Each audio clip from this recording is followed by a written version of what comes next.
Welcome to Sacrilegious Discourse. For this is what the Sovereign Lord says. Why do you need prophets to tell people who you are and what you want? If you can justify everything that the God of the Bible has done, then you can justify any of your behavior. A lot of this mentality is trickling into what is now mainstream right-wing Christianity. I am capable of empathy greater than this God of the Bible. This is a Bible that they tell kids. This is the good Lord. This is the good book. He is fantasizing about murder, mass murder. Head over to sacrilegiousdiscourse.com right now to find out how to leave us a review or support us on Patreon.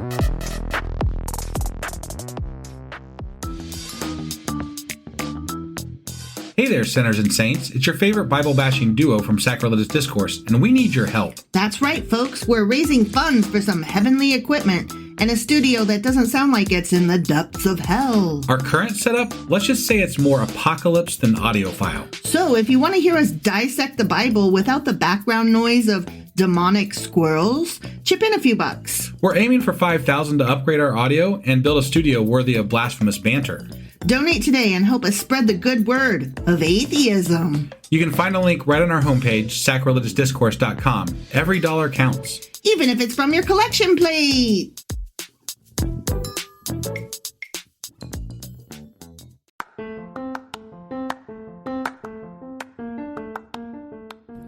Welcome to Sacrilegious Discourse. I'm husband. And I'm wife. Together we're reading the Bible for the very first time. We grew up without religion and wanted to know what all the fuss was about. Well, what have we learned so far? That God is a dick, and apparently some people believe in talking donkeys. We're not trying to pass ourselves off as experts. Nope, we're just reading the Bible for the first time and giving our first take reaction. If you'd like to join us in this venture, you might consider starting at episode 1. Otherwise, jump in wherever you like. All right, let's go read the Bible. Yeah, let's get to it.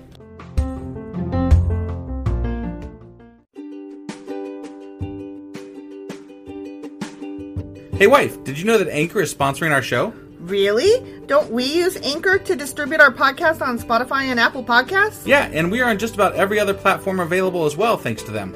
Why do we use Anchor as our podcasting service? Well, they make editing and distributing our show a breeze. What if one of our listeners wants to start their own podcast? Then they should head over to anchor.fm or download the app to get started. Awesome! You guys should go do that right now! Husband! Wife! Do you remember what happened yesterday? I do not. We've done a lot today, so We did. It's been a busy day. Today. Okay, well, this guy named Jesse had all these kids, and Saul was like, one of them's gonna be king! Yeah. And then it was Cinderella. Oh, David. Yeah, that's right. And so then Saul was like, you're the one. And then after that, what's his name? The other guy, to that other dude. Samuel had a headache and sent for a harpist, because that's what you do. Was it Samuel or Saul? I thought Saul was the one that sent for him. No, Samuel. Oh. Samuel. You sure about that? Wait, let me just double check. I thought it was Samuel. I thought it was Saul, because I was like, why is this former king, No, you're right. asking for this dude to come? You're Was really weird. No, you're right. It was Samuel that said, show me your boys. Right. And then Saul was like, I have a headache. And I thought it was just weird to happen, like, after he had been chosen a king, sort of? Yeah. Whatever. Yeah. I don't get it, but okay. I don't either. So that's what's happening. All right, and that was Samuel, 1 Samuel chapter 16. And today we are doing 1 Samuel chapter 17. All right, let's go do this. Okie dokie.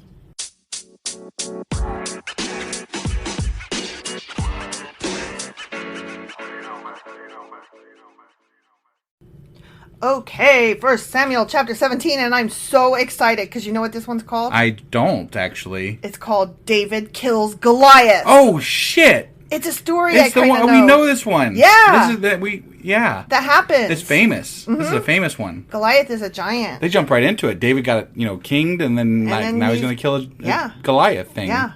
I'm very excited. Yeah. Because I know of this story, right. but going to be honest, I don't really know the Doesn't story. Doesn't he kill him with like a slingshot or some bullshit? Yeah. He's pokes just, his eye out or some bullshit. He's like some just crap? a little guy standing up to the big guy. And right, it's supposed to be this parable for sure. always, you'll always win out. Good will always defeat evil and bullshit. Yeah, I guess. Okay. But if that was true, then abortion would not be overturned right now. So That's not how the Christians see it. Well, they can eat my ass. Just saying. I'm just saying. Yeah. Okay. Ready? I'm ready. The Philistines now mustered their army. Why do you mustered use my mustard? hot dog. We're stupid. Yes. For battle. And Okay. camped between Soko in Judah and Azekah at Ephes Damim. Damim. Okay. Saul countered by gathering his Israelite troops near the valley of Elah. So he's not king, but he's still leading. Right. That's really weird. Like, if I was fired, I would not still be doing the job. I don't quite understand He's been twice fired now. Right, what's going on? He's still we need to leading an kind of army. look up like what happened What is here, the like chain of timeline? events here Yeah. with David and Saul and everything. Yeah. Because it's kind of weird. It's confusing. I don't totally get the timeline. Right, I don't either. Because as of this... One day he's playing harps, the next day... I mean, one day he's getting anointed king, the next day he's playing harps for a former king, and now the former king is going to war with the new king, but the former king's in charge. What? Yeah. What's going on? Yeah. So Saul apparently is still a leader at this point. I guess. Okay. So the Philistines and Israelites faced each other on opposite hills with the valley between them. Okay. Kind of like the Cursed Mountain and Blessed Mountain. Right, With yeah. the valley between them. Right. Yep. Yeah, that was fun. That's a fun callback. Then Goliath, a Philistine champion from Gath, came out of the Philistine ranks to face the forces of Israel. He was over 9 feet tall! Exclamation point. Jesus. 9 feet tall. Wow. But isn't like Shaq like that tall or some shit? He's like almost 8 feet tall. So I mean, is he a giant or is he just He's like just really fucking tall. Really fucking tall. Horses used to be like really tall and then they were like really tiny or vice versa. Sure. I don't remember. He obviously came from the giant line Well, obviously. or something. Yeah. He wore a bronze helmet and his bronze coat of mail weighed 125 pounds. Oh my God, who could lift 125 pounds? I could. You could, because that is how much I weighed when we got married and you picked me up. Yeah. A couple times. A couple times? Yeah, you threw me on the counter. What? Nothing. I'm just saying. You picked me up. Yeah. It happened. So, I mean, I'm not impressed. Right. Okay? Yeah. He also wore bronze leg armor, and he carried a bronze javelin on his shoulder. So there's still Lots in of the bronze. Bronze. Yeah, They're coming out of the Bronze Age, But not quite out of it. Yeah. They still got a lot of bronze left over. They're like, Yeah. well, It's we got some iron. They're like, it but- still works. Yeah, like, why get rid of the bronze? You know, we still got it. Hoarders. Yeah. I might be able to use this someday. Right, yeah, exactly. The shaft of his spear. His shaft. Jesus. What? Oh my God. You know what? You married me. I did. You married a child. Was as heavy and thick as a weaver's beam. Tipped with an iron spearhead. Why in the Bible? That weighed Why? 15 pounds. Why? I couldn't even pay attention because, I mean... Oh, my fuck. God, I'm so sorry. Okay, so he's got a spear, right? Yeah, and the shaft. It's tipped. I'm trying to... I was trying to grow up for a 15 minute. fucking pounds, man. Yeah, yeah. Laying that right out there. No, just the iron at the tip of the spearhead Shit, was 15 man. pounds. It's a heavy tip. He's got a good head. His armor bearer walked ahead of him. Yeah, he did. Carrying a shield. At least 15 feet ahead. Why was he carrying a shield? Stop! Get off! Don't. That doesn't go there. Right? Yeah. Goliath stood and shouted a taunt across to the Israelites. Okay. When I think of taunt, I think of nanny, nanny, boo, boo. Well, yeah. That's what taunt is. Yeah, yeah. Why are y'all coming out to fight? He called. I'm the Philistine champion. I'm pretty sure they did come out to fight. They're on the other hill. They're like, okay, we're fighting. Yeah. We're what? Them's fighting words, Yeah. and now we's gonna fight. Right. Okay? I'm the Philistine champion, but you are only the servants of Saul. Yeah, only. Only just. Choose one man to come down here and fight me. Mm-hmm. Just one man. If he kills me, then we will be your slaves. Wow. Holy shit. Sounds like a good deal, actually. Yeah, just knock the giant down Right. and you're winners. Yeah. But if I kill him, you will be our slaves. Yeah. Yeah, because, That's the way it works. whoever wins gets everybody. One person determines the fate of everybody. Winner takes all. I defy the armies of Israel today. Send me a man who will fight me. Okay. Okay? Mm-hmm. So Goliath is like, I bet it's David. This. It might be. It's just my guess here. I'm pretty sure it's David. I bet he does not have a 15-pound tip, though. Nor a long shaft. Right. What do you think of David's shaft? I don't know. They haven't described David's shaft yet, just Goliath's. So, I know. Are you impressed with Goliath's shaft? No, it's bronze. He didn't use iron. Oh my God. When Saul and the Israelites heard this, they were terrified and deeply shaken. Okay, if a 9-foot man was standing outside my house and like hollering at me, Especially with bronze armor. Yeah, I would be scared terrified. regardless of the length of his shaft. Yeah. we have to apologize for this episode. Do we though? I don't know. Do we Whatever. though? Haven't you guys come to expect this from us at this point? Yeah. And if you haven't, who are you? Now David was the son of a man named Jesse, an Ephrathite from Bethlehem in the land of Judah. Okay. Jesse was an old man at that time, and he had 8 sons, remember? I remember, and David was the youngest. Baby. Yeah. He was Cinderella. Yeah. Jesse's 3 oldest sons, Eliab, Abinadab, and Shemaiah. I feel like we've talked about Abinadab before. They mentioned them all in the last chapter. Oh, yeah. But I mean, I feel like we've heard about him before last chapter, though. I don't know. Eliab, I don't think so. Abinadab, and Shemaiah had already joined Saul's army to fight the Philistines. Yeah. Okay, so the oldest 3. Right. David was the youngest son. Yep. David's 3 oldest brothers stayed with Saul's army, but David went back and forth so he could help his father with the sheep in Bethlehem. Okay. Right? Okay. He was apparently doing army duty and sheep duty. And home duty. Yeah, he was doing it all. So he was like with the army for a few hours, then he'd go home and take care of the farm. Right. Because he's the youngest. Yeah. So that makes sense. Yep. For 40 days, every morning and evening, the Philistine champion strutted in front of the Israelite army. Wait, they did this for 40 fucking days? 40 days before he made his move? Seriously? That's dumb. That's over a month. Right? Don't you just be like, dude, you guys aren't coming. I guess we're just going to go attack you. Yeah. So. We got a giant. We win. Right, yeah. Duh. One day, Jesse said to David, "Take this basket of roasted grain and these 10 loaves of bread and carry them quickly to your brothers and give these 10 cuts of cheese." You cut the cheese to their captain. I know, that one fell That flat. was bad, yeah. Whatever. Yep. "See how your brothers are getting along and bring back a report on how they're doing." David's brothers were with Saul and the Israelite army at the valley of Elah fighting against the Philistines. Oh, so they are fighting them, I guess. I don't think they mean like physically fighting, just like they're there. Okay. They're there for the fight. Okay. So David left the sheep with another shepherd and set out early the next morning with the gifts, as Jesse had directed him. Mm-hmm. He arrived at the camp just as the Israelite army was leaving for the battlefield with shouts and battle cries. Oh, I was wrong. They are fighting. They're Yeah. fighting. It wasn't 40 days of standing doing nothing. Right, they fought. It was 40 days of let's not mess with that guy and just go around Right. him and just... Right, but I mean, you'd still have to mess with him, though. Wouldn't he be, like, leading the charge if he's all badass and everything? I would think so, but I think they're just like, let's take out this army first, and then... Okay. Soon, the Israelite and Philistine forces stood facing each other, army against army. David left his things with a keeper of supplies and hurried out to the ranks to greet his brothers.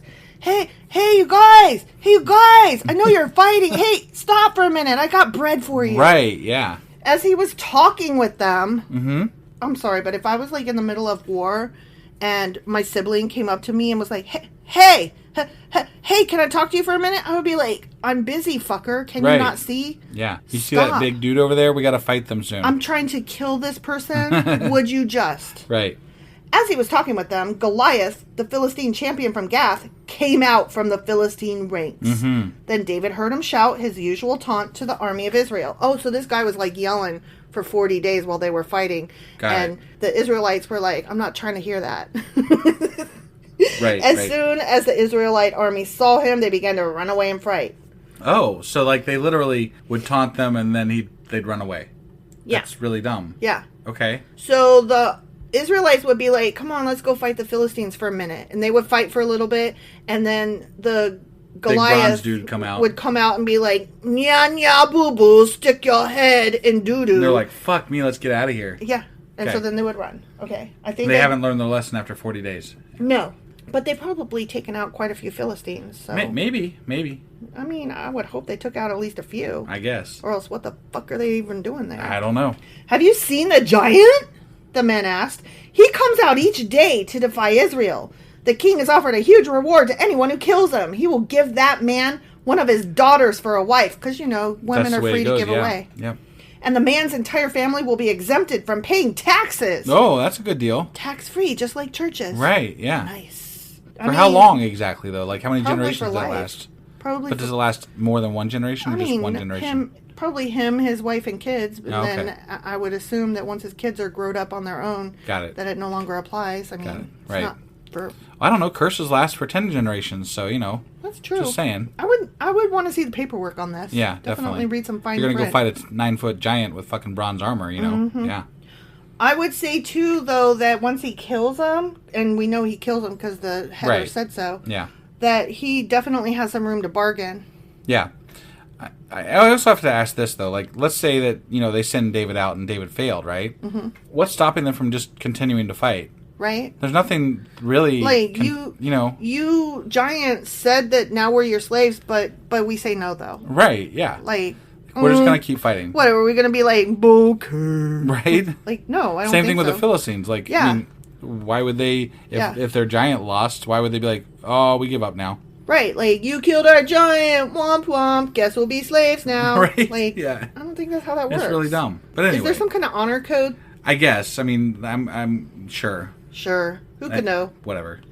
David asked the soldier standing nearby, what will a man get for killing this Philistine and ending his defiance of Israel? Who is this pagan Philistine anyway, that he is allowed to defy the armies of the living God? Yeah. Wait, he's just calling him pagan just because he's tall and he's standing over on the other side? No, because they worship other gods that are not their god. Have you seen it? Have you seen this tall guy do it? Well, I mean, He's just like, you tall son of a bitch. the Philistines have conquered them on and off through the years, so they've lived under them. They know what their gods are, I'm sure. Okay, I'm just saying, like, they don't know this guy personally. They don't know what his No, but beliefs they're going to are. assume that he's just like the rest of the You Philistines. pagan tall son of a bitch. Right. Okay. And these men gave David the same reply. They said, yes, that is the reward for killing him. What is? They didn't say it, did they? No. Okay. But when David's oldest brother Eliab heard David talking to the men, he was angry.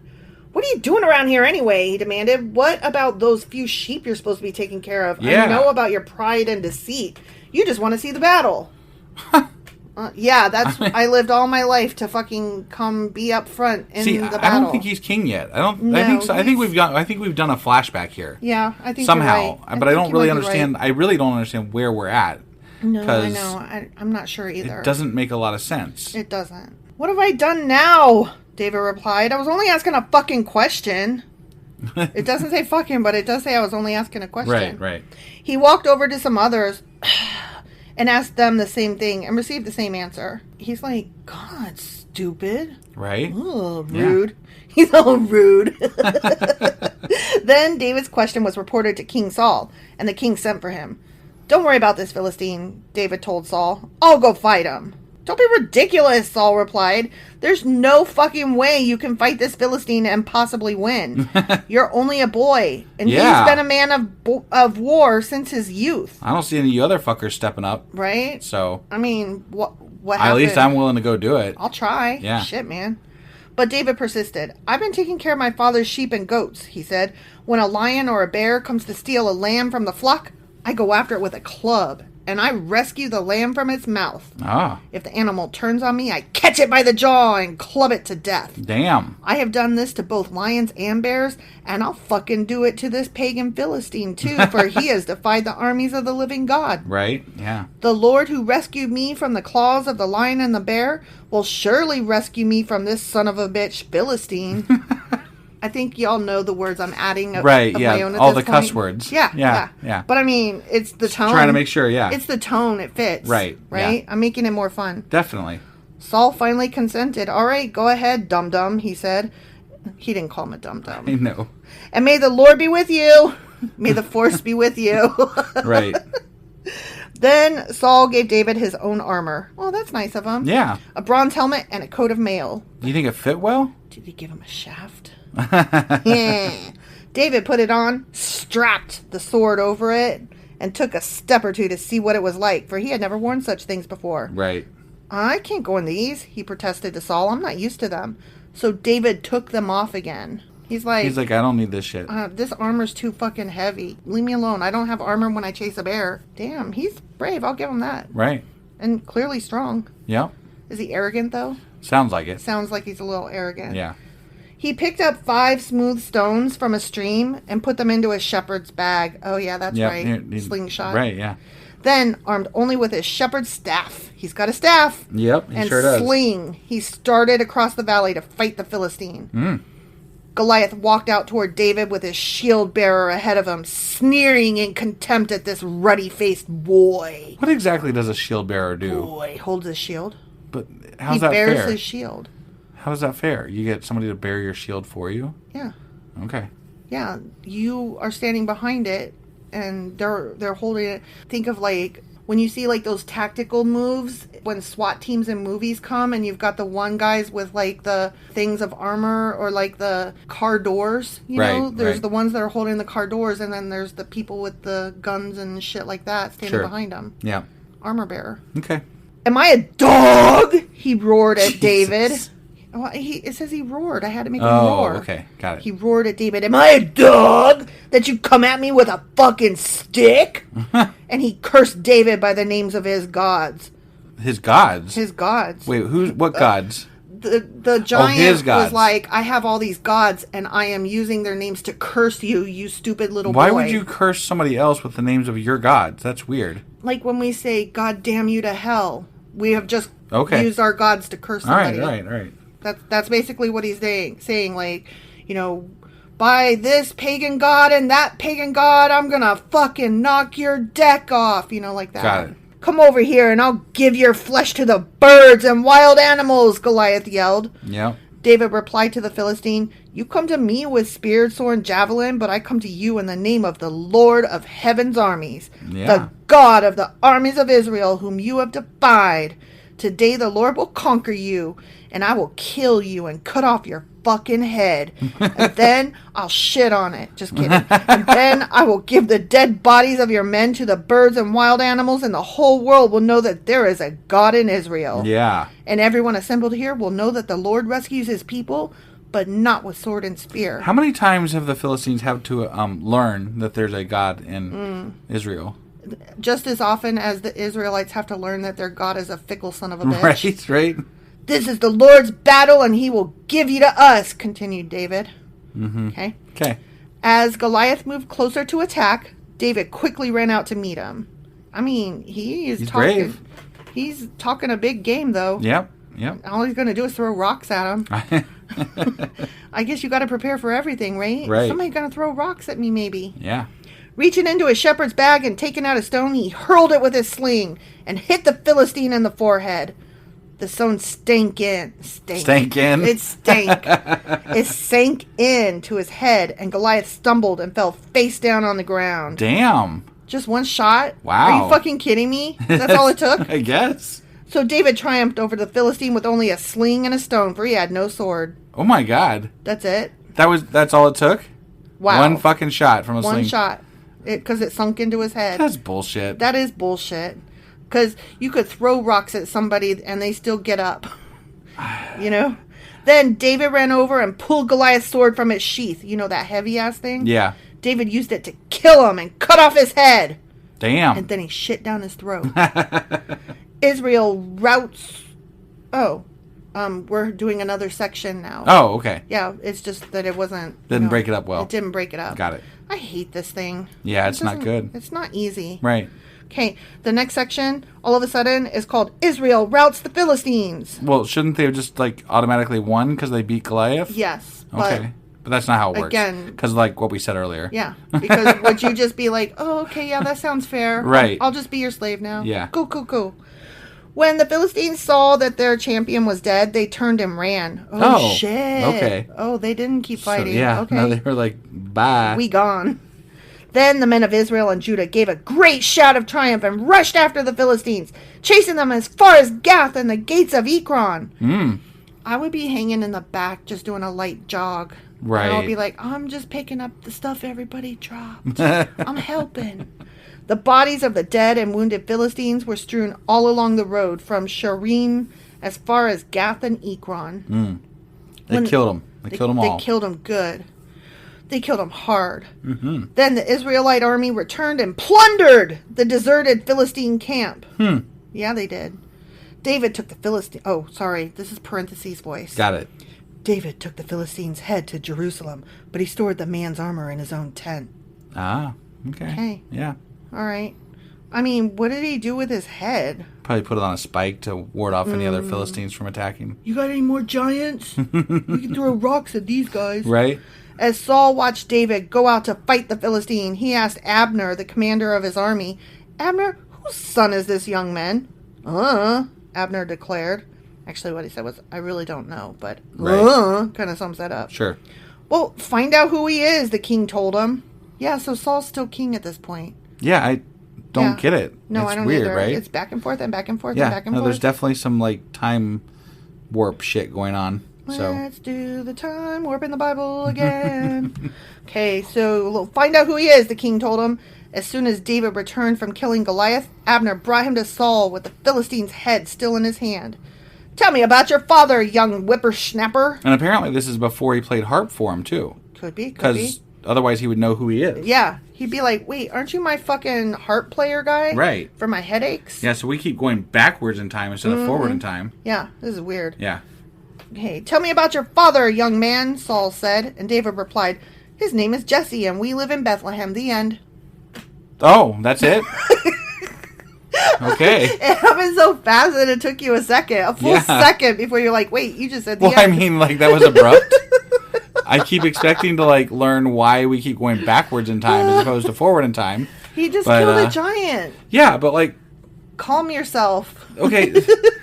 He just won a battle for Saul, though. So, why... And they plundered. Is this the plundering that happened when they got pissed because they took stuff that they shouldn't have? I don't know. And if so, was David partaking in that taking things of things that they shouldn't? I don't know. Okay. Sure. I don't understand. I don't know what that's all about. It's all back and forth and wishy-washy. It really is. I hope this becomes clear because I'm really confused right now. Timey-wimey.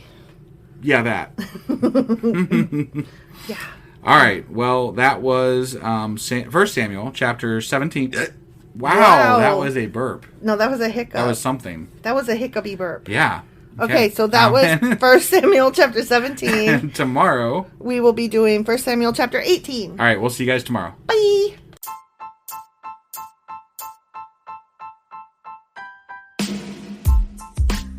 Hey, wife, I guess that's the end? But husband, that's just sad. It doesn't have to be. We are on lots of social media platforms like Twitter. Our handle there is sacrilegious_D. For D's nuts. Oh my God. Stop doing that. Anyway, we're also on Facebook, Instagram, and Pinterest. There's a link to all of our social media sites at our website. Ooh, we have a website? Yeah, it's sacrilegiousdiscourse.com, where you can also find a link to our merch shop. We have a merch shop? Yep, we have podcast-themed clothing, mugs, notebooks, and more, as well as an atheist and science-themed products. Wow, our fans should really go check that out right now. Definitely. They can get in touch with us by sending an email to sacrilegiousdiscourse@gmail.com. But before they do that, we could really use some help. Oh yeah? With what? Well, it's not free running the podcast, and we need some financial support in order to get better equipment, which will free up time so we can concentrate on our podcast and our fans. Okay, so what should they do? Head over to patreon.com/sacrilegiousdiscourse and sign up as a contributor on our podcast. Supporters there receive additional bi-weekly episodes that we record just for our Patreon members for as little as $2 a month. Also, we'd really appreciate it if you would like and subscribe on whatever platform you're using. And Apple Podcast reviews help us out tremendously.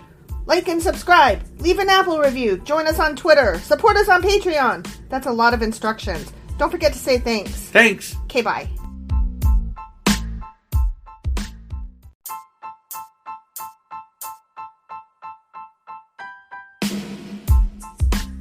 Hey, wife, I guess that's the end? But husband, that's just sad. It doesn't have to be. We are on lots of social media platforms like Twitter. Our handle there is sacrilegious_D. For D's nuts. Oh my God. Stop doing that. Anyway, we're also on Facebook, Instagram, and Pinterest. There's a link to all of our social media sites at our website. Ooh, we have a website? Yeah, it's sacrilegiousdiscourse.com, where you can also find a link to our merch shop.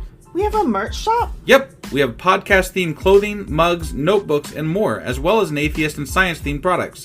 Wow, our fans should really go check that out right now. Definitely. They can get in touch with us by sending an email to sacrilegiousdiscourse@gmail.com. But before they do that, we could really use some help. Oh yeah? With what? Well, it's not free running the podcast, and we need some financial support in order to get better equipment, which will free up time so we can concentrate on our podcast and our fans. Okay, so what should they do? Head over to patreon.com/sacrilegiousdiscourse and sign up as a contributor on our podcast. Supporters there receive additional bi-weekly episodes that we record just for our Patreon members for as little as $2 a month. Also, we'd really appreciate it if you would like and subscribe on whatever platform you're using. And Apple Podcast reviews help us out tremendously. Like and subscribe. Leave an Apple review. Join us on Twitter. Support us on Patreon. That's a lot of instructions. Don't forget to say thanks. Thanks. Okay, bye.